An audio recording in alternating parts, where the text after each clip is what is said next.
Welcome है आपका हमारे यूट्यूब चैनल में। तो आज की वीडियो में स्टार्ट करने के पहले बता देता हूँ, आप ये वीडियो आप किसी भी एग्जाम के लिए देख रहे हो, बहुत ही महत्वपूर्ण होने वाले प्रश्न, ठीक है। आप किसी भी एग्जाम की तैयारी कर रहे हो, इस वीडियो का पूरा ध्यान से देखिएगा, आपको बहुत कुछ इसमें से देखने को मिलेगा एग्जाम में, ठीक है। तो आप लोग चैनल पर नए हो, चैनल सब्सक्राइब कर लीजिए और वीडियो को स्टार्ट करते हैं। तो चंद्रगुप्त द्वितीय को और किस नाम से जाना जाता था? तो समुद्रगुप्त के नाम से, या फिर स्कंदगुप्त, या फिर विक्रमादित्य, या फिर राणागुप्त। तो आपका राइट आंसर है विक्रमादित्य, ठीक है। उसके बाद है गीत गोविंद के लेखक कौन है? तो कल्हड़, या फिर जगदेव, या फिर कालिदास, या फिर राजा राव। तो आपका राइट आंसर है जगदेव, ठीक है। उसके बाद किस लड़ाई में मोहम्मद गौरी के लिए दिल्ली क्षेत्र खोल दिया? तो तराइन की पहली लड़ाई, या फिर तराइन की दूसरी लड़ाई, या फिर खानवा की लड़ाई, या फिर पानीपत की तीसरी लड़ाई। तो आपका राइट आंसर है तराइन की दूसरी लड़ाई के लिए, ठीक है।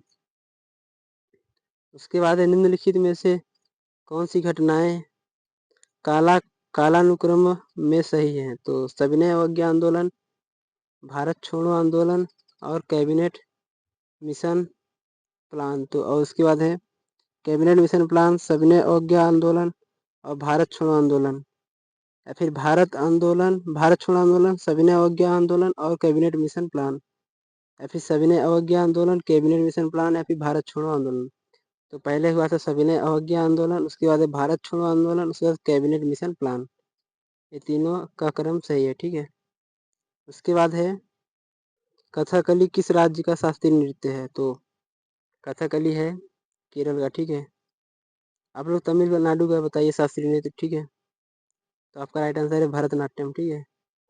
उसके बाद गुप्त स्थापत्य कला का सर्वोत्कृष्ट नमूना है? तो देवघर का दशावतार मंदिर, या फिर तिगता का विष्णु मंदिर, या फिर भीतर गांव का मंदिर, या फिर भुमरा का शिव मंदिर। तो आपका राइट आंसर है देवघर का दशावतार मंदिर, ठीक है। आपका राइट आंसर है देवघर का दशावतार मंदिर। उसके बाद है सूर्य से बढ़ती दूरी के अनुसार ग्रहों का सही क्रम है?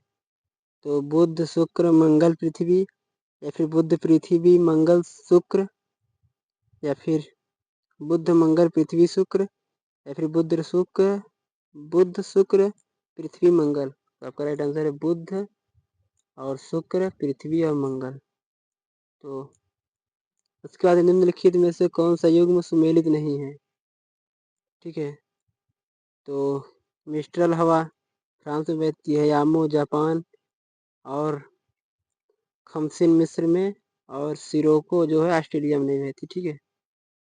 बाकी सब सही है। उसके बाद है प्रति चक्रवात की विशेषता है? तो तापमान में वृद्धि, या फिर तेज पवन, या फिर तीव्र दृष्टि, या फिर स्वच्छ आकाश। तो आपका राइट आंसर है परिचक्रवात का मतलब होता है स्वच्छ आकाश। उसके बाद लोयस पठार कहाँ है? तो हिमानीकृत है, या फिर जलकृत है, या फिर नदीकृत है, या फिर पवनकृत है। तो लोयस पठार पवनकृत। उसके बाद है अगला प्रश्न, भारत में कृषि वस्तुओं से संबंध में न्यूनतम समर्थन मूल्य, प्रायण मूल्य आदि में संबंधित आयोग है? तो योजना आयोग, या फिर कृषि लागत और मूल्य आयोग, या फिर कृषि मूल्य आयोग, या फिर राष्ट्रीय विपणन आयोग। तो आपका राइट आंसर है कृषि लागत और मूल्य आयोग, ठीक है। उसके बाद है निम्नलिखित में से कौन सा सही नहीं है? तो पहली पंचवर्षीय योजना 1951 से 56, या फिर दूसरी पंचवर्षीय योजना 1956 से 61, या फिर तीसरी पंचवर्षीय योजना 1961 से 66, या फिर चौथी पंचवर्षीय योजना 1966 से 71। तो तीनों सही है, बट चौथा वाला गलत है, ठीक है। उसके बाद है अन्नपूर्णा योजना किस वर्ष कार्यान्वित की गई थी? तो 1998, या फिर 1996, या फिर 1999, या फिर सन 2000। तो आपका राइट आंसर है सन 2000। और सन 2000 में ही उत्तराखंड राज्य जैसे झारखंड हुए सब अस्तित्व में आए थे, और उत्तराखंड 9 नवंबर सन 2000 में अस्तित्व में आया था, ठीक है। उसके बाद राष्ट्रपति को पद एवं गोपनीयता की शपथ कौन दिलाता है? तो उपराष्ट्रपति, या फिर उच्चतम न्यायालय के मुख्य न्यायाधीश, या फिर प्रधानमंत्री, या फिर लोकसभा अध्यक्ष। तो आपका राइट आंसर है उच्चतम न्यायालय के मुख्य न्यायाधीश। उसके बाद वर्तमान में संपत्ति का अधिकार एक प्रकार का मूल अधिकार है या फिर सैनर्गिस अधिकार है या फिर विधिक अधिकार है या फिर इनमें से कोई नहीं। तो आपका राइट आंसर है विधिक अधिकार है।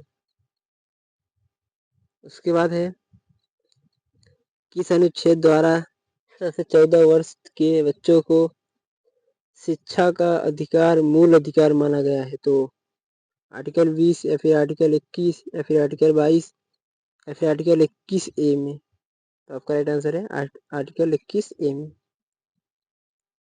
उसके बाद है संविधान सभा द्वारा अंतिम रूप से पारित संविधान कुल कितने अनुच्छेद और अनुसूचियां हैं। तो 395 अनुच्छेद और 8 अनुसूचियां या फिर 395 अनुच्छेद और 10 अनुसूची या फिर 375 अनुच्छेद और 7 अनुसूची या फिर 444 अनुच्छेद और 12 अनुसूची। तो आपका राइट आंसर है 395 अनुच्छेद और 8 अनुसूचियां। ठीक है।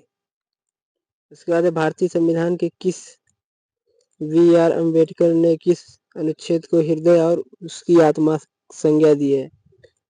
तो मूल प्रस्तावना या फिर मूल अधिकार या फिर प्रस्तावना या फिर संवैधानिक उपचारों का अधिकार या फिर संशोधन प्रक्रिया। तो आपका राइट आंसर है संवैधानिक उपचारों का अधिकार। ठीक है। उसके बाद है एन एरिया ऑफ डार्कनेस किसकी रचना है। तो B.S. नायपाल या फिर किरण देसाई या फिर अरुंधति राय या फिर आरहान पामुख। तो आपका राइट आंसर है B.S. नायपाल। ठीक है। तो आज की वीडियो हम खत्म करते हैं। उम्मीद करते हैं आप लोग को वीडियो पसंद आया होगा और वीडियो पसंद आया हो तो चैनल को सब्सक्राइब कर लीजिए। तब तक के लिए जय हिंद। मिलते हैं नेक्स्ट